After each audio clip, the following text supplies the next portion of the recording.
Baiklah, kita lanjutkan ke acara Industrial Symposia yang kelima. Ini akan disampaikan oleh PT Abbott Allied Health. Kami persilahkan perwakilan dari PT Abbott Allied Health. Silakan. Terima kasih, Dr. Helen. Selamat siang, Dok. Kembali lagi bersama saya, Regista Budi Hapsari dari Abbott Rapid Diagnostic.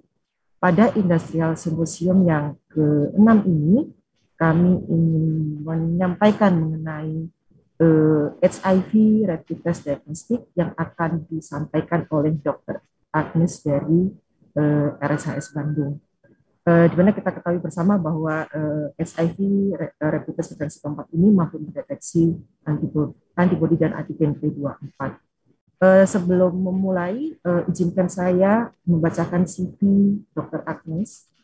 Beliau menyelesaikan pendidikan kedokteran umum di Fakultas Kedokteran Pajajaran Unip Bandung, lalu mengambil spesialis klinikal patologi dari Universitas Pajajaran Bandung pada tahun 2003, lalu melanjutkan di S2 dan S3 di Universitas Pajajaran Bandung, dan mengambil spesialis penyakit tropik dan infeksi patologi klinik Universitas Pajajaran Bandung pada tahun 2017. Saat ini Dr. Agnes merupakan Kepala Laboratorium Imunologi Biomedik Lanjut FK4 dan juga Ketua Program Studi Pendidikan Spesialis dan Spesialis Patologi Klinik FK4.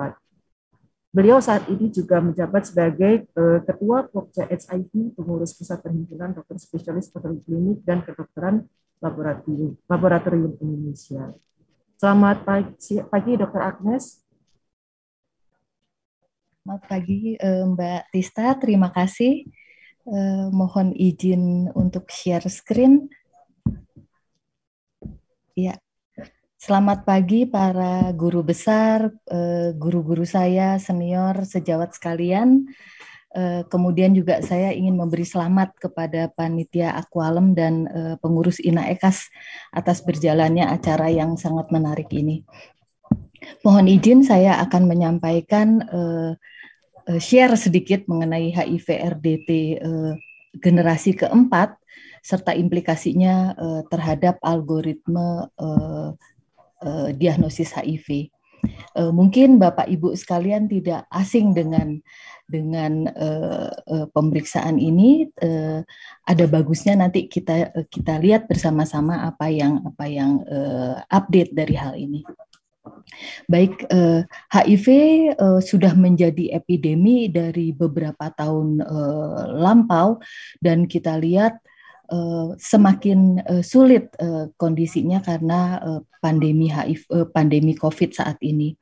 Kemudian kalau kita lihat dari gambar yang sebelah kiri ini yang merah, bahwa kalau tidak ada action nyata dari 2013 itu sampai 2030 angka kesakitan, angka infeksi baru dan kematiannya akan semakin meningkat, yang tentunya akan memperburuk masalah kesehatan.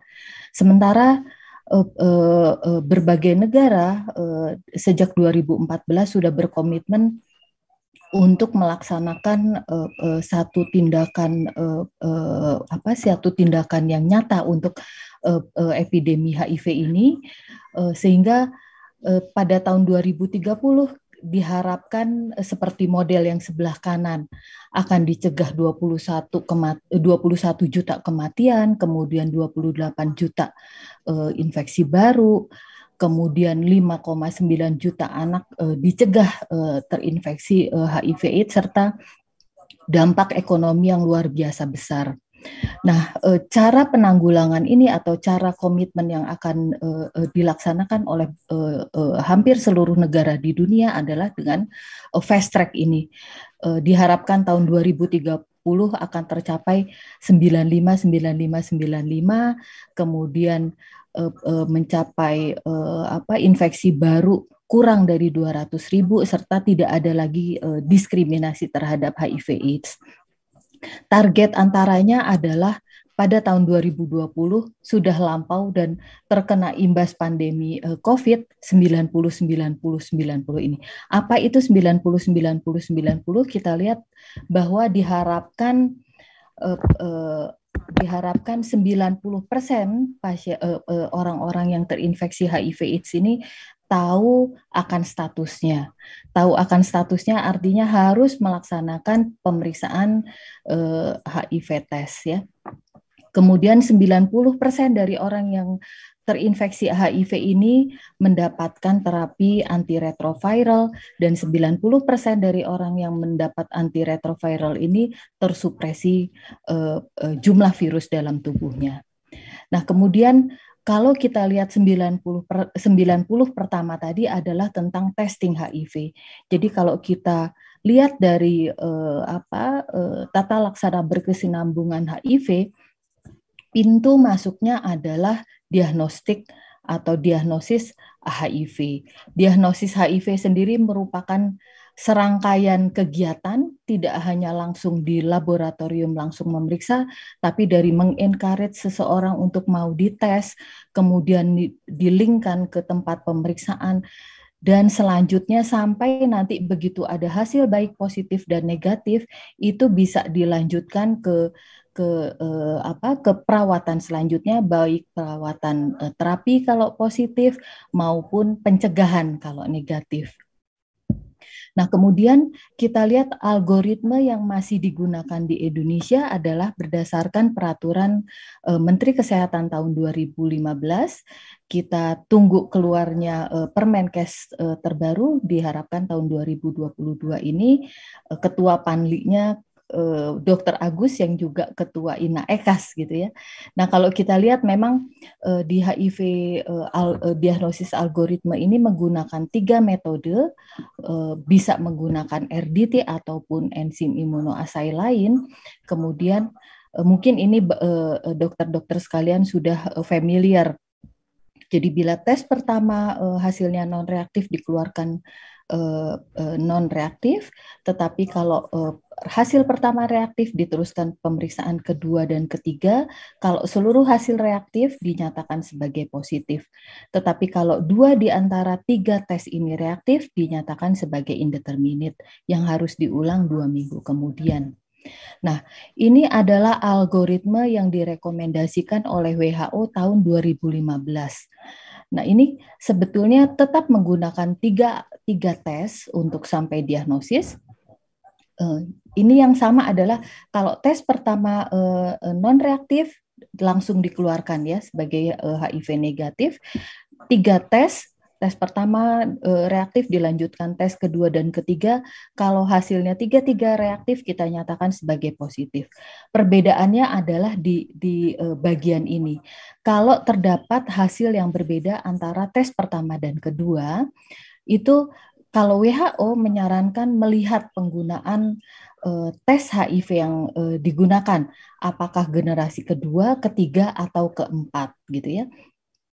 Bila yang digunakan generasi kedua dan ketiga dinyatakan sebagai negatif, tapi kalau menggunakan generasi yang keempat dinyatakan sebagai inkonklusif yang harus dites ulang 14 hari kemudian.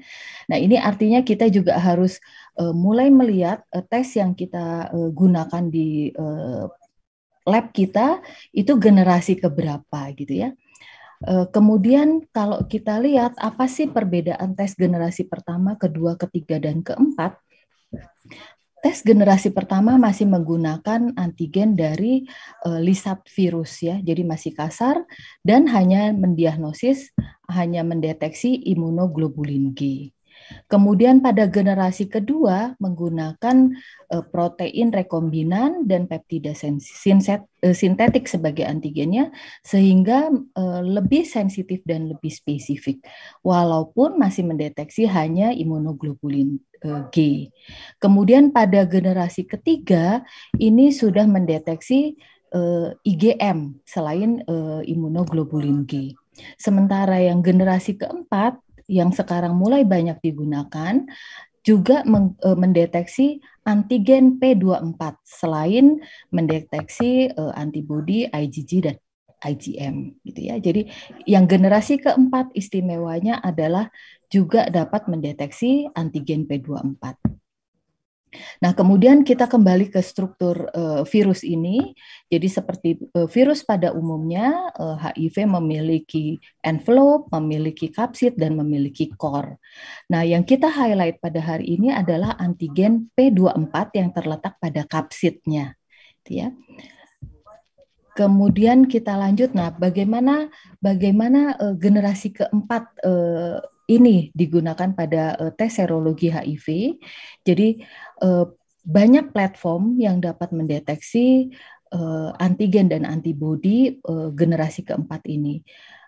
Sudah beberapa rapid test beredar di Indonesia, kemudian dari beberapa tahun sebelumnya kita sudah mengenal generasi keempat yang digunakan dengan platform EIA maupun CLIA ataupun electrochemiluminescence.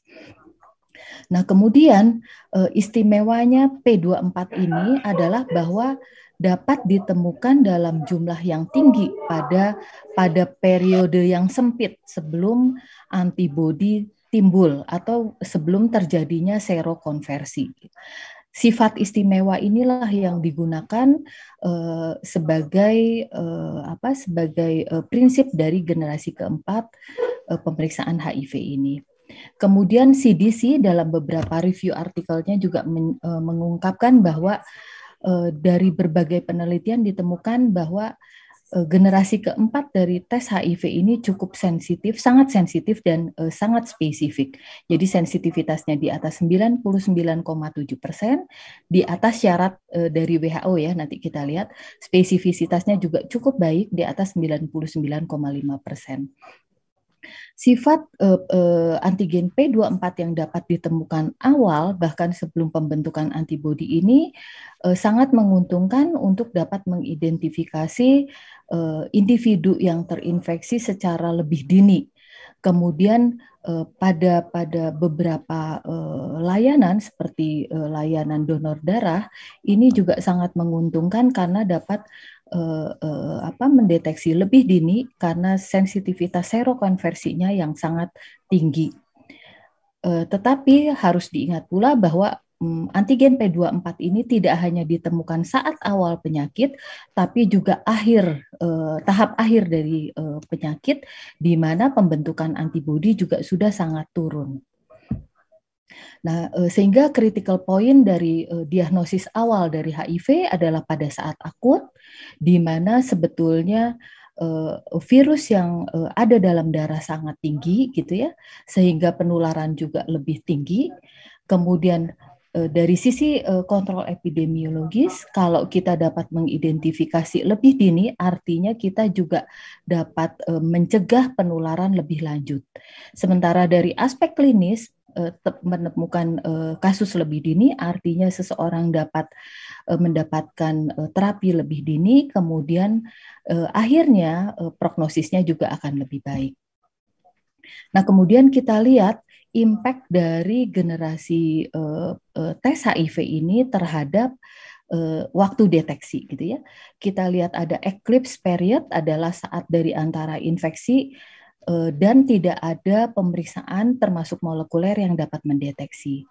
Kemudian ada window period adalah saat di mana kita tidak bisa mendeteksi adanya infeksi dengan antibodi, gitu ya, sampai saat terbentuknya antibodi, itu adalah window period. Nah, kalau kita lihat window period ini sangat tergantung dari generasi pemeriksaan yang kita gunakan. Kalau kita gunakan generasi pertama, ini sudah jarang digunakan. Misalnya metode Western blot, itu generasi pertama. Itu window periodnya sampai 35 hari. Sementara kalau kita gunakan generasi kedua, window period dipersingkat sampai 28 hari. Generasi ketiga mempersingkat periode jendela sampai 21 hari. Sementara generasi keempat, window period disingkat lagi menjadi sekitar 14 hari. Nah, kemudian rapid diagnostik ini sudah banyak digunakan, terutama dalam tata laksana HIV. Kemudian penggunaan rapid test itu akan sangat menguntungkan karena apalagi kalau generasi keempat ya, dapat mendiagnosis secara dini, kemudian karena bentuknya yang POC dapat digunakan di tempat-tempat dengan fasilitas yang terbatas. Dan kalau digunakan secara betul, jadi kita menggunakan strategi secara betul, menentukan sensitivitas dan spesifisitasnya, hasil akhir dari penggunaan RDT kombinasi ini dapat setara dengan kombinasi EIA dengan RDT. Secara umum, keuntungan penggunaan RDT adalah memperluas akses, kemudian menurunkan turnaround time, kemudian meningkatkan availability, dan juga meningkatkan coverage dari pemeriksaan. Nah, kemudian WHO juga melihat ada satu systematic review membandingkan penggunaan RDT dengan atau tanpa EIA dibandingkan dengan metode konvensional Western blot yang dulu merupakan metode konfirmasi. Jadi kita lihat bahwa dengan menggunakan Western blot maupun RDT itu akurasinya dapat hampir sama. Kemudian dengan penggunaan Western blot sebetulnya kasus indeterminate-nya lebih banyak gitu ya, karena memang interpretasinya lebih sulit. Hal ini mohon izin menginformasikan 5 menit lagi. Mangga, terima kasih Mbak Tista. Terima kasih. Ya, jadi indeterminate hasil yang indeterminate ini dampaknya adalah pasiennya harus kembali 14 hari kemudian. Waktu turnaround time lebih panjang. Kemudian harga juga ya, biaya pemeriksaan yang digunakan akan lebih tinggi. Kemudian di mana tempatnya RDT, WHO memperlihatkan bahwa terutama di Fasiankes primer itu dapat menggunakan RDT. Juga Fasiankes di atasnya, tentu didampingi oleh metode atau platform pemeriksaan yang lain. Kemudian keuntungan dari penggunaan POC generasi keempat ini adalah memperbaiki akses, deteksi lebih dini, kemudian cepat dan akurat, sampai memperbaiki prognosis. Nah, ini kita lihat ada satu penelitian yang sangat baik di Spanyol pada pasien-pasien dengan akut infeksi dengan menggunakan P24 ataupun gabungan P24 dan antibodi, ini ditemukan lebih banyak orang terkonfirmasi positif ya, sehingga dapat memulai terapi lebih cepat gitu ya. Ini kita lihat pada akut period ini, pada akut infeksi ini jumlah viral load-nya jauh lebih tinggi dari populasi yang lain. Ini juga sama bahwa dengan penggunaan antigen P24 maupun kombinasinya dengan antibodi itu akan menemukan kasus pada infeksi akut lebih banyak. Juga sama, kita lewat saja. Ini adalah syarat dari WHO. Yang penting kita lihat adalah sensitivitasnya untuk RDT, baik pemeriksaan 1, 2, dan 3 adalah lebih dari 99%. Sementara untuk spesifisitasnya, baik RDT maupun EIA, pemeriksaan pertama lebih dari 98%, tes kedua dan tes ketiga lebih dari 99%. Ini tadi sudah banyak dibahas oleh Dr. Yusra mengenai EKAS-nya, jadi saya lewat saja. Sama, kemudian tetap walaupun RDT kita harus memperhatikan baik quality PMA, pemantapan mutu eksternal maupun quality control-nya. Kemudian ini beberapa step yang harus dilalui pada saat quality control, ada pre-analitik, analitik, dan post-analitik. Kemudian sebagai konklusi mungkin ya, sebagai take home message-nya bahwa singkatnya window period dengan pemeriksaan antigen, gabungan antigen dan antibodi ini sangat bermanfaat baik untuk individu maupun pada populasi yang lebih besar. Kemudian tes yang HIV combo ini sangat berguna mendeteksi infeksi akut. Kemudian dengan generasi keempat yang POC akan memperbaiki akses, dapat mendiagnosis lebih awal, serta memiliki outcome lebih baik untuk pasien-pasien. Kemudian dari berbagai reference kita melihat bahwa akurasi dari pemeriksaan HIV generasi keempat ini memiliki akurasi yang cukup baik. Mungkin demikian Mbak Tista, semoga tidak lebih waktunya. Atas kekurangan saya mohon maaf. Terima kasih. Terima kasih banyak Dr. Agnes untuk pemaparan yang menarik dan sangat komprehensif mengenai peran rapid test diagnostik generasi keempat dalam point of care. Terima kasih untuk perhatiannya, dokter, dan waktu saya kembalikan kepada Dr. Helen. Terima kasih, selamat siang. Terima kasih, Dr. Agnes. Terima kasih, Bu Retista. Ada satu pertanyaan di kolom chat, mohon nanti bisa dijawab langsung oleh Dr. Agnes di chat room. Terima kasih.